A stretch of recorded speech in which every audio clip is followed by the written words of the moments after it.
Hi guys, welcome back to our channel, Tech It Simple. In today's video, I'm going to show you how to log into your OnSource employee account. So, without further ado, let's jump right into the video. Firstly, make sure that you have a stable internet connection. Once you do that, go to your default browser and search OnSource Employee Login. After you make the search, you'll see OnSource Employee Management at the top of the search list. Just click here. Now, on the top right corner of the screen, you'll see Employee Portal Login. Click here. It might take a while to load, so please have patience.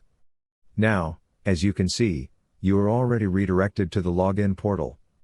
You just simply have to enter your username, your password, and log in. But if in case you forgot your username, you can click here, and if you forgot your password, you can click here. If not, then just log in and enjoy using OnSource as an employee. That's it for today, guys. If you find this video helpful, then don't forget to give thumbs up. Comments with feedback are appreciated. Subscribe to our channel, and don't forget to hit the bell icon so that I can come up with new videos like this. Until then, have a good time.